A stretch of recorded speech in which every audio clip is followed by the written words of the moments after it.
my turn. Thank you so much, Anna. That was inspiring. I don't know you guys, but I have so many ideas in terms of video now and how to really use it. I love the tips and I love the links to apps. I love all of the technology that you shared. All of these little bits and pieces when you're actually producing video in-house help you a lot and help you have that professional look. So now for my talk, do I have a question? Thank you. So I'll be nice and quick. We will have a break after this and then we will have questions. So I'll ask everyone to keep the questions to the end. I am going to talk about the future of social media is private. Why am I going to talk about that? It's never private. It's never private, is it? Because you're giving your information for free. Exactly. So that's exactly the point. Thank you. So, what will I cover in that space? I will tell you why social media is changing. I will tell you what is changing. And I will also tell you how can you prepare as a business or a professional for this change. To start with, why is it changing? Well, a lot of you probably heard on the media as of late, not as of late, this has been going on for a while, a few issues with privacy in social media, our data being released and being used to manipulate us. We've been manipulated. If you haven't discovered that yet, surprise, you have been manipulated. A famous story came about, not only a famous story, it all came about as the social medias became very popular, very public. We started sharing on social medias. None of us had an idea where this was going. I am so happy we didn't have social media when I was a teenager. There would be so much information out there that I would have regretted because we just didn't know. We didn't know where this was going to go. And Facebook also didn't know. 2010, they launched something called Open Graph. Open Graph allowed businesses to create apps, and these apps would ask permissions for people to get access to their personal data. So their name, their location, their birthdays, and all that. Not only their personal data, but also their friends. This was 2010. We knew very little about what was going to happen. And then they thought again, 2014. Maybe it was not a good idea to give them all of this access. Maybe it was not a good idea to give these apps access to the Facebook friends as well. Let's backtrack and let's take all these privileges. So it has been an ongoing effort, Facebook and other social media platforms, to control privacy. But in the meantime, a lot of apps, including This Is Your Digital Life app, went ahead and collected a bunch of data. This Is Your Digital Life was an app created by Alexander Kogan. It was a psychological profiling app that got a lot of data from from people all over the world that would download the app to get their psychological profile. We love those ones, right? Oh, who am I really? Or how will I look like in 10 years? All of those fun apps that we've all been guilty of downloading one day. So they went and collected all of this data, and then in a very public way, who is familiar with the Cambridge Analytica scandal? So there you go, Cambridge Analytica got that data and manipulated a few very famous collections. I'm not going to say which one. But, and this is where I ask you guys, because as I was building this presentation, I thought, well, and this is a question that I'm going to ask you. Have you ever used Facebook to log into something or to download an app? Raise a hand. When was the last, who here read the terms and conditions that they were agreeing to? YouTube? Wow. YouTube, people? All of it? At least half of it. You did once? Oh, okay. I am shocked, sorry. See the shock. So at the end of the day, whose fault is it? Yes, Facebook did it. They got all our data. But we had to give it to them. They asked our permission. So come on, we take a little bit of the blame as well. And I think in terms of data protection, we are all a little bit responsible for the manipulation. If you're being manipulated, you are an accomplice to the manipulation. So just keep that in mind as we move forward. So what are the things that are going to change? Now that it was very public, it was very embarrassing. Facebook had to do something about it. So, oh, what are we going to do now? It's embarrassing. We need to come up with something. So this year, Mark Zuckerberg, at the big conference in the end of April, beginning of May. The future of social is private. And that kind of fixes everything, doesn't it? Well, still to be, we'll still see where there is, what will actually happen. But there are a few suggestions of what may happen with our social media platforms in the days to come, in the years to come. First of all, security. Who here uses WhatsApp? You've probably seen that encryption message, right? In WhatsApp. So WhatsApp is the only one of the messaging services underneath the Facebook umbrella that has that. Basically, Facebook, Instagram, they can all read your messages. So careful with those pictures they send through, maybe just sending. Sorry? Yeah, it's the encryption. It's the encryption that, yeah, they have the key to the encryption, of course. But what they are claiming they're going to do is that they are going to use encryption for all of the different messaging services and for all our information, which makes it a little bit safer. Is it going to be safer or not? We're still to see, but that is the big claim, right? Security, safety, data protection. We have cybersecurity specialists in the house. You can discuss it, Gleuto Serafin there in the back. He can tell you exactly what's going to happen with our data, which I'm not sure it's going to be that secure, but let's see. Let's trust them. Let's give them a vote of, let's see what's going to happen. Next thing, and I think this is a big one for businesses, the whole idea of interactions being more private. So right at the beginning of social media, I don't know if you remember MySpace for the Brazilians, Orkut, there was an oversharing, right? We were all a little bit oversharing. Oh, I'm eating apple pie today. Oh, yes, the sun is hot. There's still people that overshare, but we overshared everything. But then there's a different movement. People realize that they don't want to share everything with everyone. They want to share things with selected groups of people. They want to choose who they share the information with. They want to be part of niche groups. So you will be able to share within a more protected space and within groups.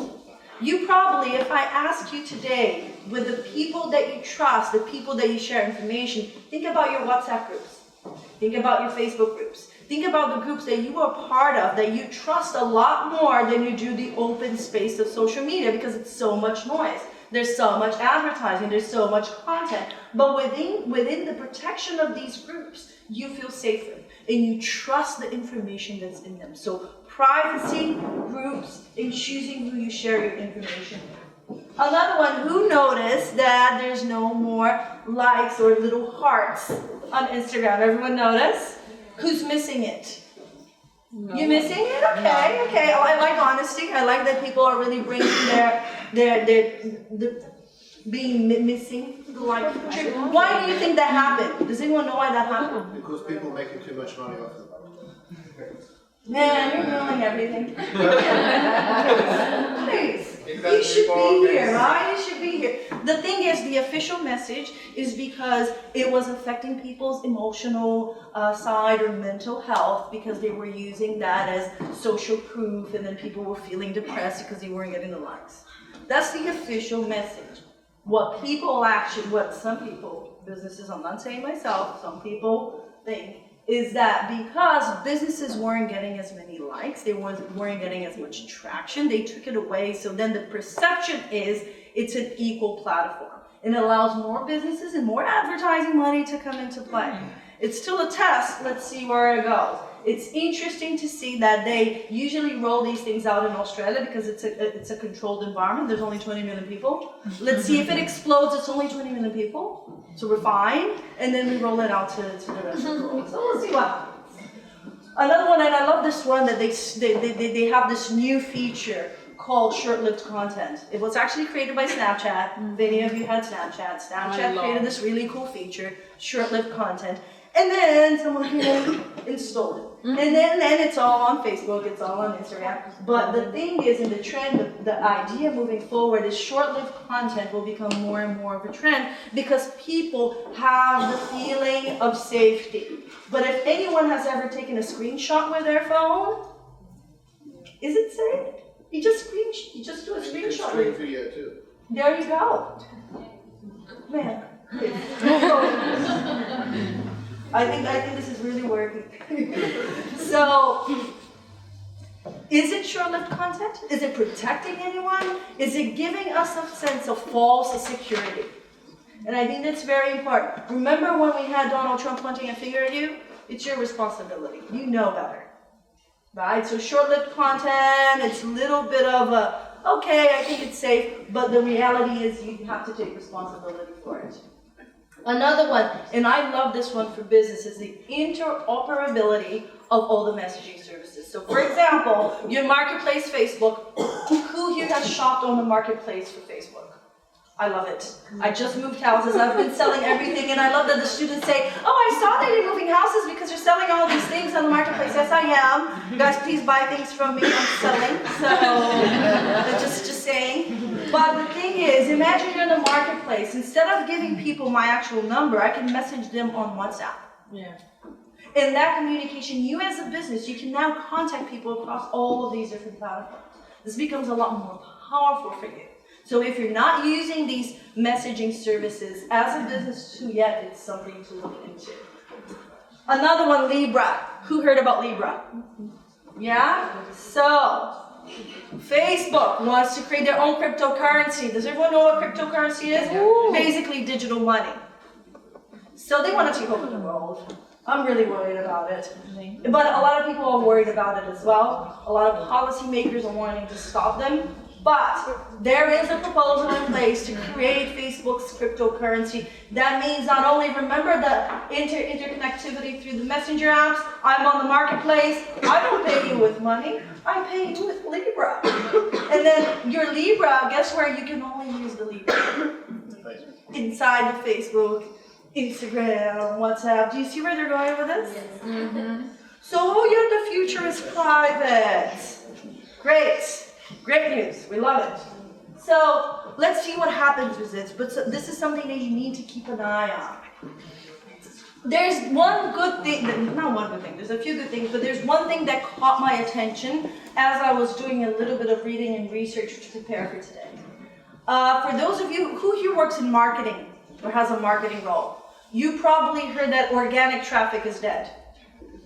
The era of paid advertising, right? If you want to be seen, you have to be paid. It's a pay-to-play environment.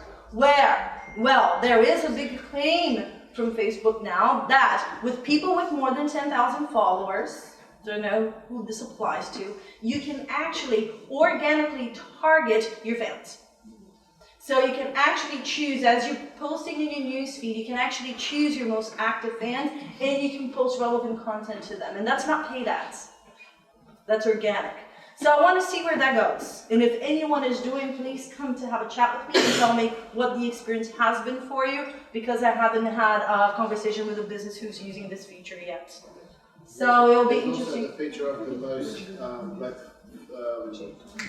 what is it? The top followers. Yeah. You get like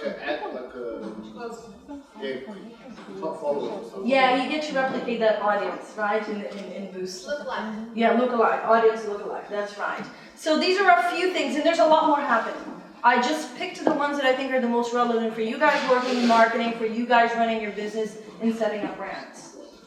Another one, and now, how do you prepare for the future? There's a bunch of different things. There's a bunch there's a bunch of different features and functionalities that will come into play. How do you as a business, as a marketing professional, can prepare for this environment? So I have a few tips. First of all, practical tips. If you're collecting your customers' data, treat it with respect. Keep it safe and be honest with what you're going to do with it. Remember the trust that Anna was talking about? Remember that building the value? If people can't trust you, can't trust your brand, you have a big problem. So keep their data safe and respect their data. Number 2 is choose the right platform for you. It's not about what social media platform you personally like. It's about where your customer is. That's the one that you should be on. And if you are a small business, don't go for everything.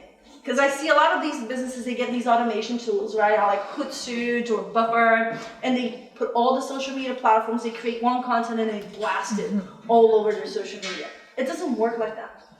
Each channel, sorry? Facebook's blocked YouTube. Oh, has it? Oh, very good information. Thank you very much. So, any of these automation tools, what happens is that is not one size fits all. One content doesn't perform well in all types of different platforms. So you need to tailor the content to the platform. Since if you're a small business, you probably don't have a big marketing team to back you up. You need to choose a winning game. So choose maximum 2 different platforms and be great at them. Instead of being average in a bunch of different ones. Be good, be great at 2. And really master that type of content, really master that audience and make that audience your own. A good one, and I think this is one, if you haven't already gotten onto this one, you should be on it. Start a group. Start a private group. Red tape that group. Invite only, get people to join, get people to ask. It becomes very powerful. The Creative Club is a group that I just recently joined. There's a few members of the Creative Club. I've been learning a lot from the Creative Club, and I'm respecting a lot of that group environment. So if there is a topic, what's the value? Again, what Anna said, what is the problem that you're solving? Create a group around that problem. And start inviting your key customers, start inviting key people, thought leaders in the field to start initiate these conversations, because more and more these groups will become what is the most powerful component of social, because everyone can see through your paid ads. Everyone doesn't see your paid ads. No one sees your paid ads anymore. So you need to be trusting these group environments and creating something that's relevant to you to actually gain some momentum. Use messaging. If you're not doing it yet, your customer service, your marketing, your sales should be on Messenger, on WhatsApp, on Instagram. You should be using these touch points to communicate with your customers. Brazilians here will know, in Brazil, everyone's doing business on WhatsApp. It's irritating. It's irritating. I tried to plan a wedding in Brazil, and I had to listen to 3-minute audios about flowers.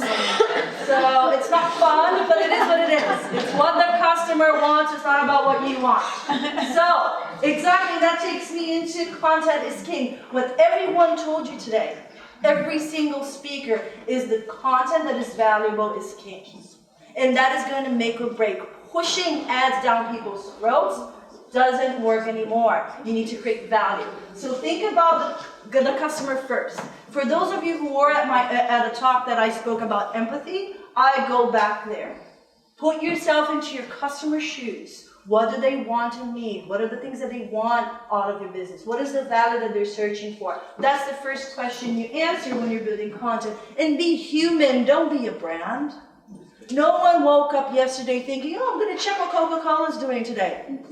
No one. And this will never happen. Right? People want human interaction. People want people. Short-lived content. Show your backstage. Show the people. Show that things aren't usually always perfect.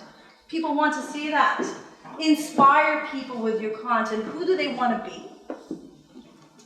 Give them that. Give them that dream that through your brand they're going to become that person. They're going to become that business.